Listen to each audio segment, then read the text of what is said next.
It's the country's #1 RVing radio show, sponsored by RVtravel.com, with your host, Alan Warren, the RV Wingman. Wingman, we are back with one of our favorite guests. He's a man who works with a team of the best RV professionals at probably any RV dealership in the country. From RV Station, Mr. Cannon Combs. Aloha, Cannon. Okay, there you are. All right, so I know you just came back from Hawaii. You sent me some pictures and made me so jealous.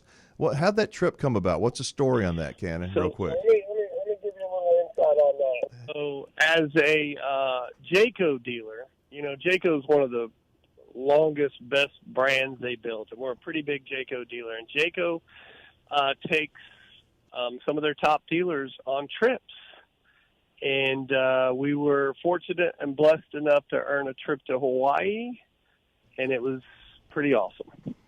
So that's where the dinosaur almost got you. I mean, that's where the famous film Jurassic Park was shot, right?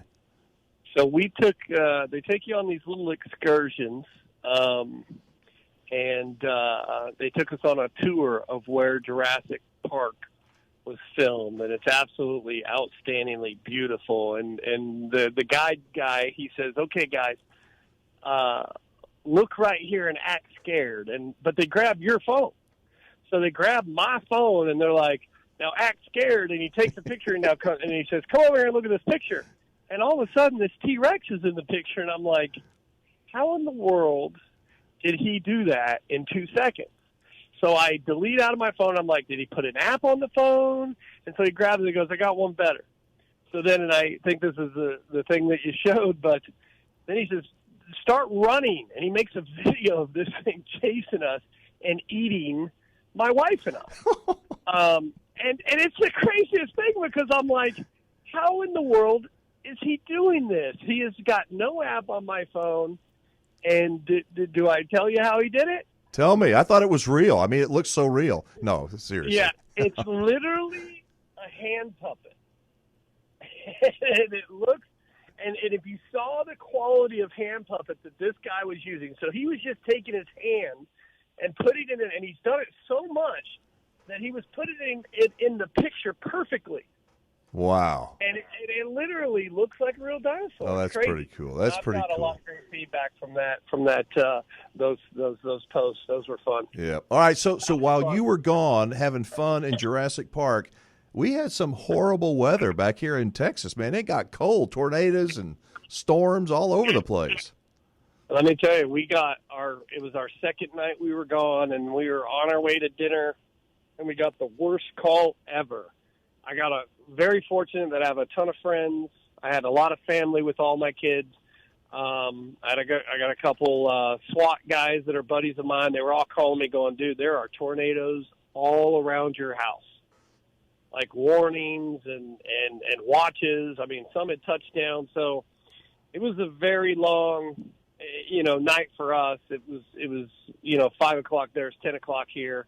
We were going to dinner around 5:30, but it was frightening. And it's pretty funny because I've actually got a tornado shelter. It was with the house when I bought it. And I've got a couple boys that are like, "Look, Dad," and I'm the same way. If there's an F5 coming, and we have to get in that shelter with them spiders, we're goners.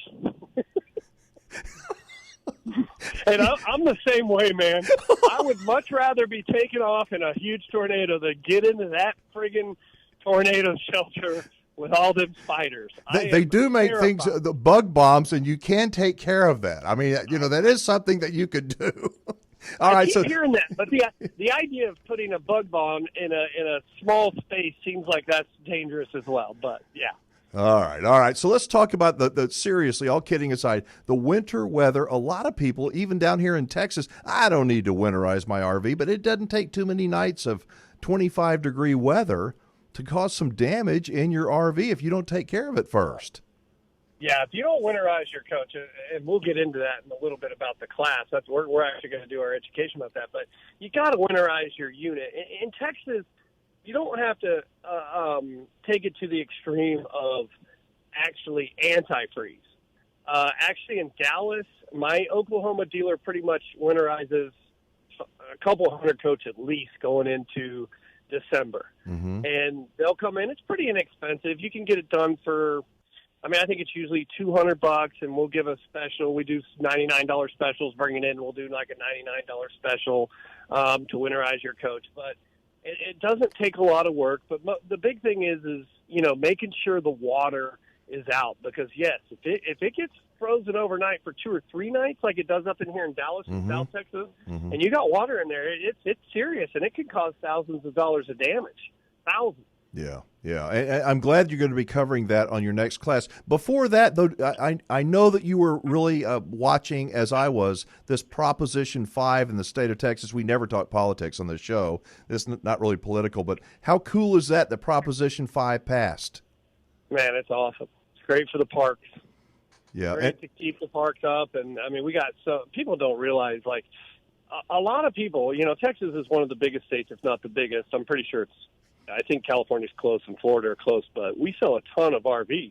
And people from out of the state are always saying, man, you guys don't even have mountains and parks. And I'm like, man, I think we got more parks than any state by far. I mean, we have so many beautiful parks, and Prop 5 was so huge. The dealers had a huge voice in it, but I'm so glad it passed. And for our listeners that are not in Texas, like Cannon says, we've got a tremendous amount of state parks. But the truth is, a lot of them are old, and they need upgrading, and that costs a lot of money. Well, Proposition 5 didn't raise anybody's taxes. What it did is it directs the funds that are raised off the sales of sporting goods, that it has to be used to improve these state parks. There's 10 million visitors a year that go to our Texas state parks. So it's an inexpensive, great way for families to enjoy our lands here in the Lone Star State. And I'm just really happy. And it passed like with 85% to 15. So, yeah, it was really a slam dunk for sure. All right, so you got another class coming up here next week, actually, next Wednesday, November the 13th. Let's talk a little bit about it there, Cannon. We're gonna do a class basically on awnings, which are actually crazy because you talk about those cold fronts that came in. We had a couple awnings get ripped off in our park behind the dealership in Colbert. We got a 120 space park, and you got to be real careful on making sure you know when to put the awnings up and how you need to put them up and how you need to treat them and how to maintain them. So we're going to cover everything you need to know, A to Z, about awnings. And we're going to talk about basic RV setup for when you get to the park. As many walk-arounds as we do, we still always get questions from our customers like, man, I got to the park and, there wasn't a 50 and I'm only a 50, and how do you get converters and, different, things with, plugging into the sewers, and just we're going to cover everything about setting your RV up, whether you're dry camping or in a state park or park. And these classes that you have at each of your 7 locations in Texas, they're free and they're open to anybody, no matter where they bought their RV, and you're not trying to sell them anything. And that's what I love so much about them. No, we're talking, what it's turning out to be is like a little mini party. Everybody's coming out, meeting us. We're getting educated, but we're having fun. And, you've heard me say it a million times. We are open in Waco. I'm not going to have the class in Waco this month. I'm going to shoot for it next month. But we just opened our 8th location, so we're super excited about that. But, it's just come out, ask all the RV. You're not restricted to awnings. You're not restricted to basic RV setup. We seem to go in a million different directions and start getting into different camping stories. But it's a lot of fun. We are absolutely not trying to sell you anything. We're here to educate you. All right. Well, listen, we got to wrap it up because we're getting to the end of the hour. We're going to send everybody that we can to those classes because I think you're doing a great job. Thank you so much, and be careful of those spiders. Stay away from the T-Rexes. Not for the spiders and the T-Rexes. You guys take care of yourself. All right. Take care.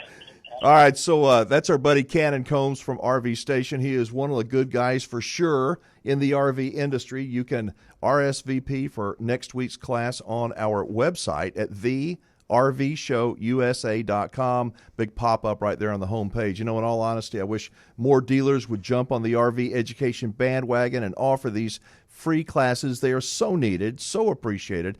If you happen to be an RV dealer and you're interested in learning more about joining the RV education movement, shoot us an email to info@thervshowusa.com, or you can contact Cannon directly. As I said, he is one of the good guys. By the way, if your dealer does join the RV Ed movement, I promise you that we will provide them advertising for the classes for free. How's that for a good deal? All right, we're out of time for the hour, but we have some great guests for our after the show, and you can catch it on our live stream on our YouTube channel. Until next time, I'm Alan Warren, the RV Wingman. You know how I end it, right? I tell you to be safe, have fun, play nice, and don't leave your good manners at home. So long, everybody.